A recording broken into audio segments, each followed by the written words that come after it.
آج کے دن یعنی 13 ستمبر 1948 عیسوی کو آپریشن پولو شروع ہوا۔ حیدرآباد اسٹیٹ پر ملٹری ایکشن، جسے آپریشن پولو کا کوڈ نام دیا گیا تھا، ستمبر 1948 عیسوی میں بھارتی افواج کا ایک ملٹری ایکشن ہوا جس کا مقصد آصف جاہی سلطنت کو ختم کر کے حیدرآباد اسٹیٹ کو انڈین یونین میں شامل کیا جائے۔ ریاست حیدرآباد دکن، جس کا جغرافیہ نقشہ ہر دور میں بدلتا رہا، 17 ستمبر 1948 عیسوی تک جب آپریشن پولو ختم ہوا تو ہندوستانی فوجوں نے نظام کی حکومت کا خاتمہ کیا۔ اس وقت بھی یہ ریاست ایک عظیم رقبہ پر پھیلی ہوئی تھی جس کا رقبہ 86,000 مربع میل تھا، جو انگلستان اور اسکاٹ لینڈ کے مجموعی رقبے سے بھی زیادہ تھا۔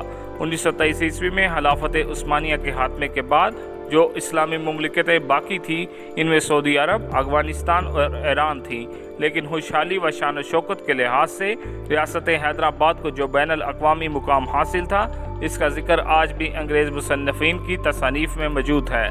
لارڈ ماؤنٹ بیٹن نے اپنے سوانح حیات میں تذکرہ کیا ہے کہ دوسری جنگ عظیم کے بعد جب انگلستان معاشی طور پر دیوالیہ ہو چکا تھا، ایسے وقت میں نواب میر عثمان علی خان کے گراں قدر عطیات نے بڑی حد تک سہارا دیا۔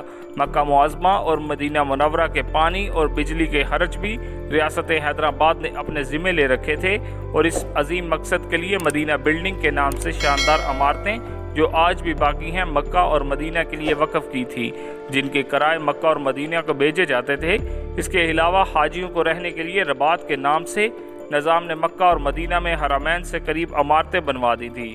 ریاست حیدرآباد کی تاریخ 13ویں صدی کے اواخر میں علاؤالدین خلجی کی آمد سے شروع ہو کر بہمنی، شاہی اور آصف جاہی دور تک 20ویں صدی کے نصف تک پھیلی ہوئی ہے۔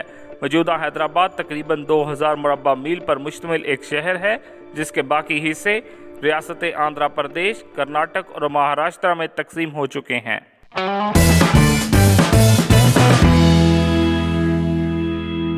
آج کے دن 1969 عیسوی کو شین وارن کی پیدائش ہوئی۔ شین وارن آسٹریلیائی کرکٹ کمنٹیٹر اور سابق انٹرنیشنل کرکٹر ہیں، جنہوں نے ون ڈے انٹرنیشنل میں آسٹریلیائی قومی ٹیم کی کپتانی بھی کی۔ کھیل کی تاریخ کے بڑے بالرز میں ایک بڑے پیمانے پر ان کا شمار ہوتا ہے۔ شین وارن کو 1994 عیسوی میں وزڈن کرکٹر کے المانک میں سال کے وزڈن کرکٹرز میں شامل کیا گیا تھا۔ شین وارن 1997 عیسوی میں ورلڈ میں لیڈنگ کرکٹر تھے۔ 2000 عیسوی میں کرکٹ کے ماہرین کے پینل نے سنچری کے 5 وزڈن کرکٹرز میں ان کا ایک انتخاب کیا تھا۔ پینل میں منتخب ہونے والے یہ واحد بالر تھے جو اس وقت ابھی کھیل رہے تھے۔ جولائی 2013 عیسوی میں شین وارن نے باضابطہ طور پر کرکٹ کے تمام فارمیٹ سے سبکدوشی لی۔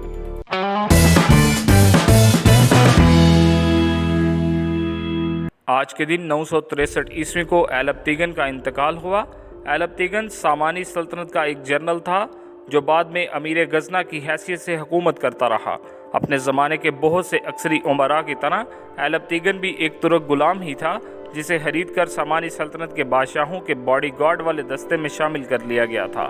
اسی عہدے سے وہ بتدریج ترقی کرتا ہوا باڈی گارڈ کے سپہ سالار کے منصب پر فائز ہو گیا۔ سامانی سلطنت کے بادشاہ عبد المالک اول کے عہد حکومت میں ایلپتیگن کے ہاتھوں حکومت کی باغ دوڑ آ گئی، کیونکہ عبد المالک اول نوجوان بادشاہ تھا۔ عبد المالک اول نے ایلپتیگن کو دارالحکومت سے دور کرنے کی غرض سے اسے جنوری 1961 عیسوی میں خراسان کا گورنر مقرر کر دیا۔ یہ عہدہ اس وقت سلطنت میں سب سے بڑا عسکری عہدہ تصور کیا جاتا تھا۔ جب منصور اول 10 فروری 1961 عیسوی کو تخت نشین ہوا تو اس نے ایلپتیگن کو خراسان کی امارات اور سپہ سالاری سے معزول کر دیا۔ اس کی وجہ یہ تھی کہ ایلپتیگن نے منصور اول کی تخت نشینی کی مخالفت کی تھی، اور منصور اول نے تخت نشین ہوتے ہی ایلپتیگن کو رستے سے ہٹا دیا۔ ایلپتیگن خراسان کی امارات سے معزولی کے بعد نشاپور چلا گیا اور وہاں سے بلخ پہنچا۔ سامانی فوج کے لشکر اس کے باغیانہ روش کی وجہ سے اس کے پیچھے پیچھے چلے آتے تھے۔ اپریل 962 عیسوی میں ایلپتیگن نے سامانی فوج کے لشکر کو بلخ کے قریب شکست دی اور خود غزنی جا پہنچا۔